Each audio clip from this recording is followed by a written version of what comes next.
Hi, my name is Joy Crysdale, and I'm speaking to you from the offices of my publisher, Second Story Press, in Toronto. Very sorry not to be at the gala with you today, but I want to start by saying to the Red Cedar people, thank you so much for the nomination. I'm truly honored and touched that you recognized my book, Courageous Women Rebels, in the information category. If anyone's had a chance to read parts of Courageous Women Rebels, it's about different women from different times, different places, but they all had one thing in common. They could not bear to see injustice and stand by. They saw injustice when others in their societies thought everything was just fine. And so they risked their lives, some of them lost their lives, to stand up for a cause. What I thought I'd do today in terms of readings is read you a small excerpt about the first woman in the book and a small excerpt about the last person in the book.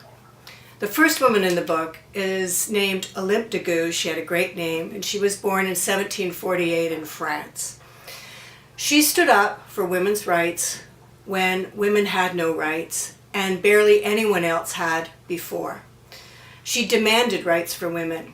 Women were considered inferior to men, and in fact, their only role was to serve men. She wrote a document that was unlike anything that had existed before, saying that this had to change.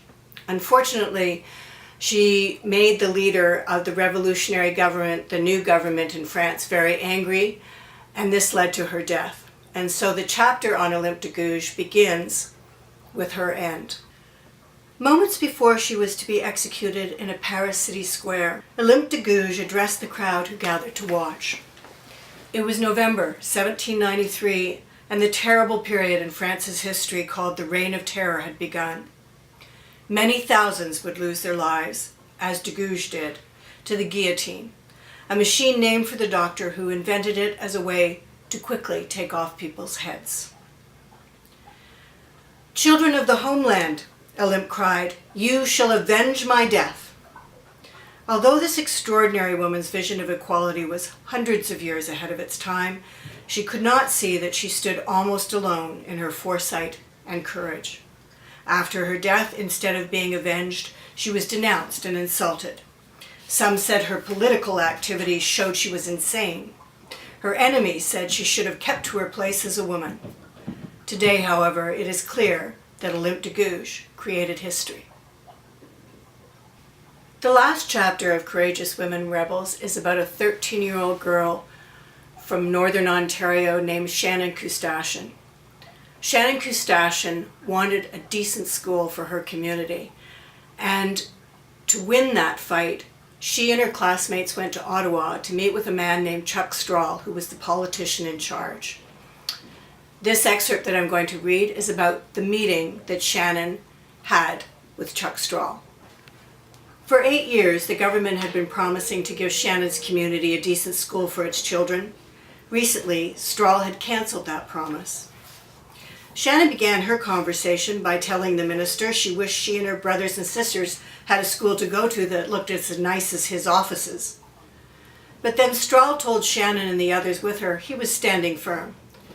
There would be no new school for Attawapiskat First Nation. Shannon stood her ground as well.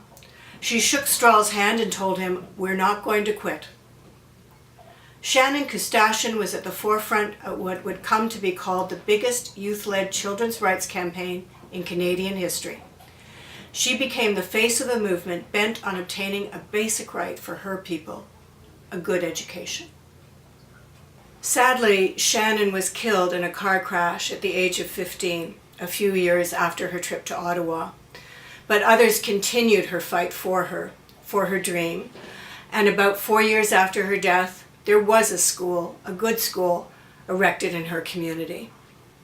There are many triumphs in Courageous Women Rebels of women who fought against slavery, against discrimination of all kinds, for rights of animals, for political independence.